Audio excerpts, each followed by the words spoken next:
But because of the extremely critical nature of the moment in which we are located, in which events are unfolding rapidly, I just can't wait. I can't delay in responding to Al-Azhar's fatwa. And that is that they have declared cryptocurrencies to be haram, if I am correct. They have declared cryptocurrencies to be haram. Perhaps they've also declared Bitcoin to be haram. And I agree with them that that is the correct position. But they've gone on to argue that the reason why they are haram is because the government has the right to issue money. And cryptocurrencies and Bitcoin take away from governments the right to issue money. If I am correct, that this is the argument raised by Al-Azhar to justify the fatwa, then I want to say that this is wrong. In fact, it is for me embarrassing that what was considered for many years to be the foremost institution of Islamic learning in the world, the 1,000-year-old Al-Azhar University, should recognize that governments have a right to issue money. It is something embarrassing to me because it is so manifestly false.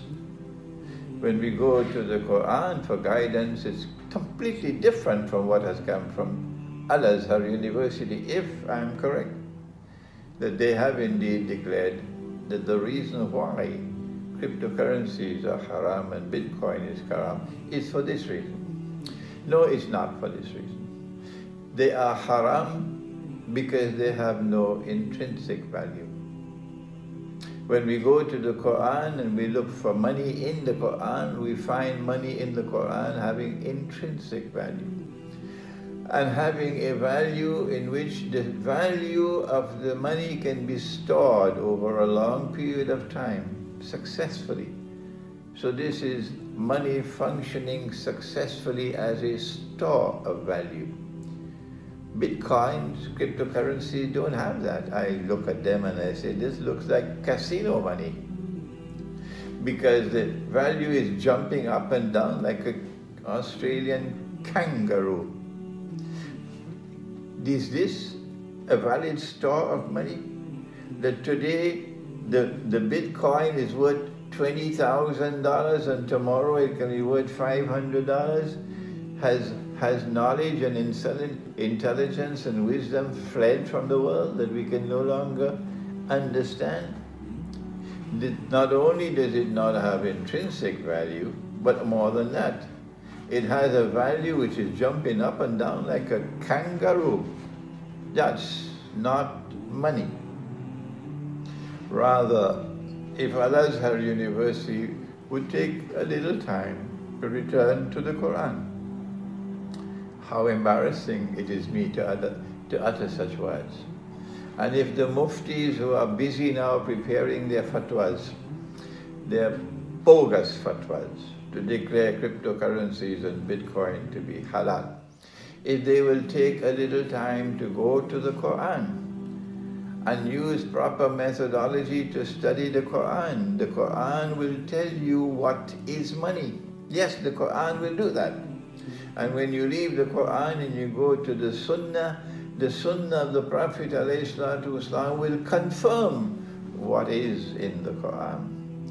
That money, in order to be money, must have intrinsic value. The Quran speaks of a dinar, a gold coin. Yes, it does. No mufti can take that out of the Quran.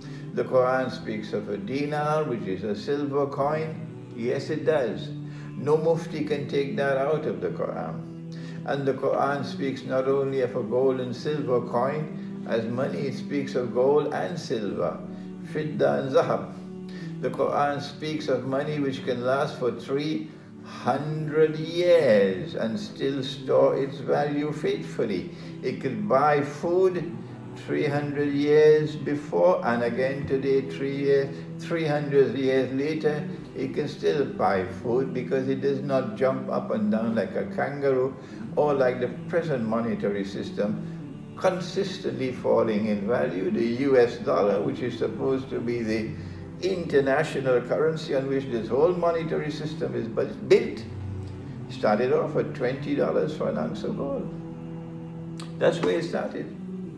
And in less than 300 years, no, that was 300 years, and this was how much?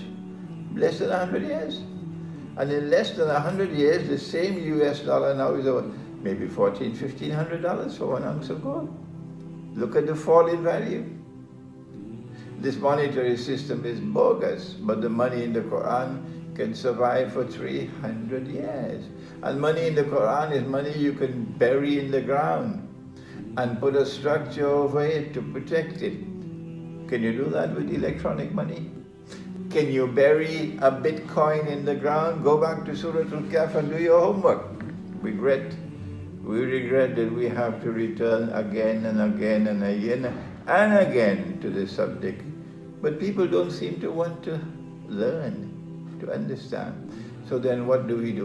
We guide and we warn those in whose hearts there is fear of Allah, that they may be rightly guided and avoid this bogus money that is coming into the world today, and for a reason other than what Allah has given. They are bogus because they have no intrinsic value. Thank you. Wassalamu alaikum wa rahmatullahi wa barakatuh.